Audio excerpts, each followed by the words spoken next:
Eu sou o professor Maurício Wisniewski e essa é a segunda parte da nossa primeira aula da disciplina de Psicologia Organizacional para o curso de Administração Pública aqui do NUTEAD, UAB, UEPG. Sejam todos bem-vindos.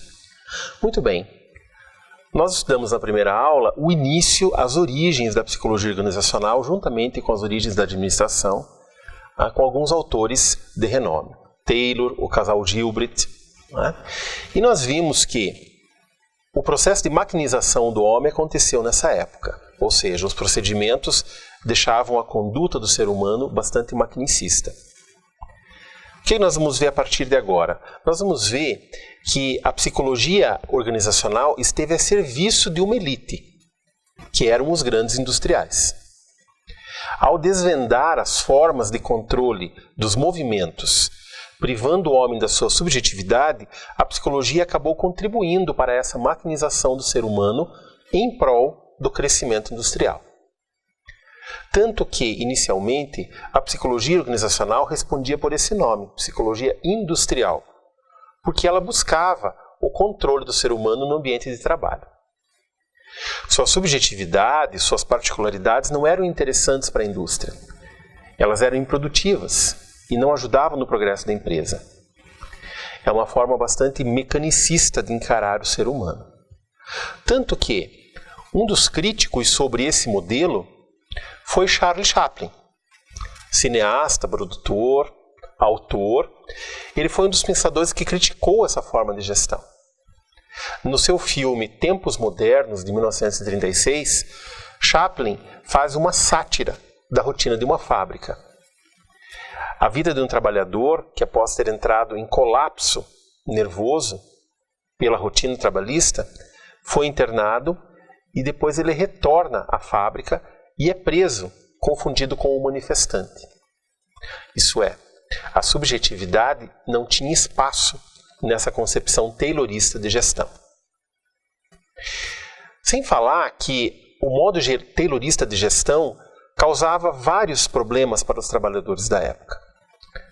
Existem relatos de pessoas que ficavam doentes, adoeciam tanto psicologicamente quanto fisiologicamente. Mas o que aconteceu? Houve uma quebra do paradigma da maquinização, inicialmente com um autor chamado Elton Mayo. No seu estudo para melhorar as condições ambientais de trabalho de mulheres de uma companhia elétrica, ele percebeu que quando elas eram observadas nas suas necessidades para melhorar o ambiente de trabalho, isso lhes aumentava a motivação. Começava com Elton Mayo a busca pela qualidade de vida no trabalho e os estudos sobre motivação e liderança. Dessa maneira, o trabalho desumanizante e mecanicista começou a dar lugar a uma gestão de pessoas, com vistas à humanização e que viria a acontecer durante o século XX. Muito bem.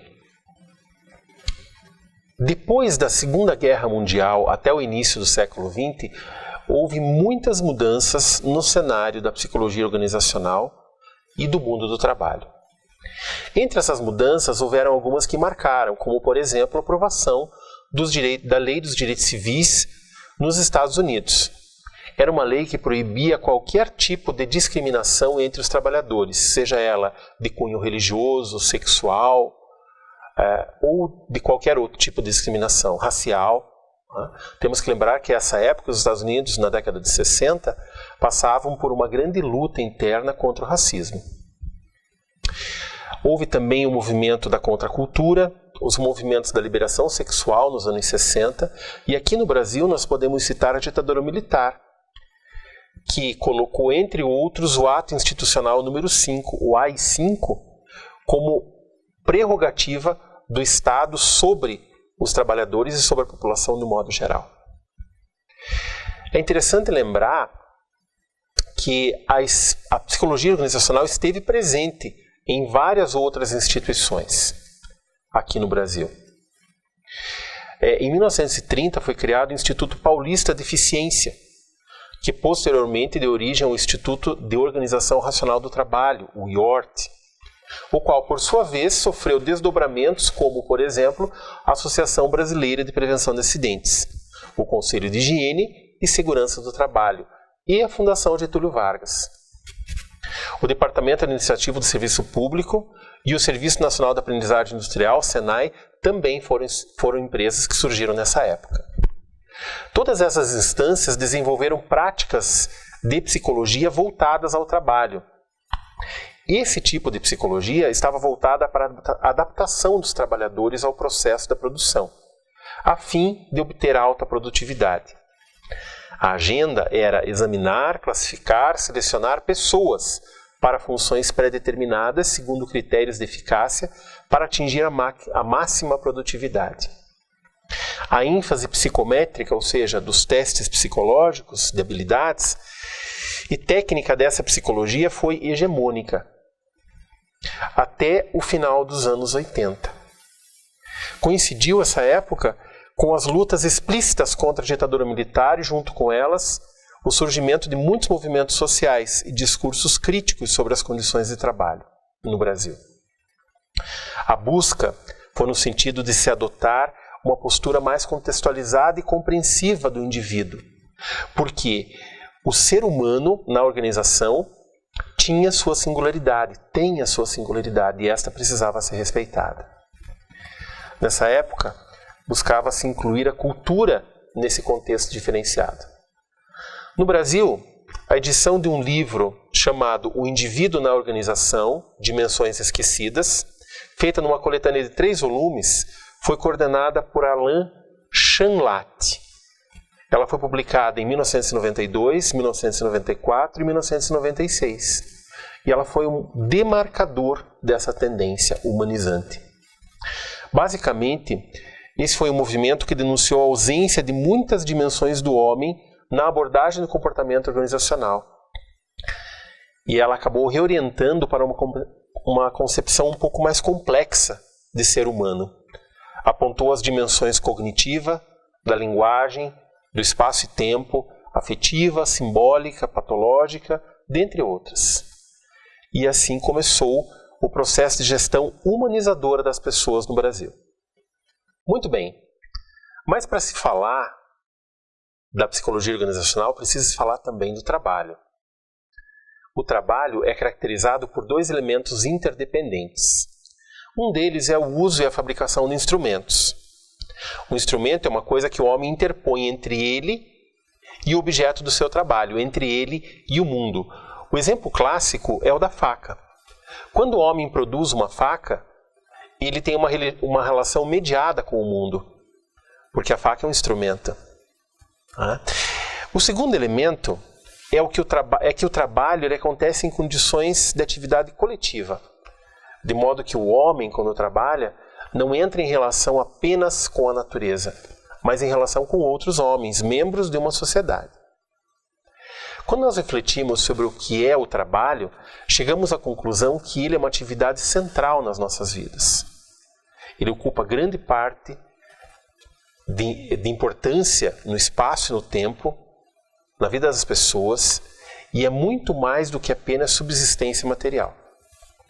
A atividade produtiva é o que possibilita o convívio social, a interação entre as pessoas, a ação com objetos produzidos socialmente e, assim, uma apropriação da cultura e do desenvolvimento do homem. Mas aonde acontece o trabalho? Precisamos falar da organização. Para falar da organização, é importante nós fazermos uma digressão. Quando falamos em organização, precisamos definir o que é instituição. E aqui nós vamos puxar a Anna Bock, uma autora da psicologia crítica, que fala que a instituição é um valor ou uma regra social, que é produzida no cotidiano como estatuto de verdade e que serve como guia básico para o comportamento padrão ético das pessoas em geral. Ou seja, a instituição paira sobre a sociedade, delimitando e direcionando saberes e fazeres. A instituição é o que mais se reproduz e o que menos se percebe nas relações sociais. Bem, se a instituição é esse corpo de regras que regem os nossos valores em sociedade, a base concreta da sociedade é a organização. As organizações, se nós entendermos aqui como forma substantiva, elas representam um aparato que reproduz o quadro de instituições do cotidiano na sociedade. A organização pode ser um complexo organizacional, um ministério, como por exemplo o Ministério da Saúde, uma igreja, como a católica, ou uma grande empresa, como a Volkswagen no Brasil, ou pode estar reduzida a um pequeno estabelecimento, como uma creche, uma entidade filantrópica. O importante é entender que as instituições sociais serão mantidas e reproduzidas nas organizações. Portanto, a organização é um polo prático das instituições.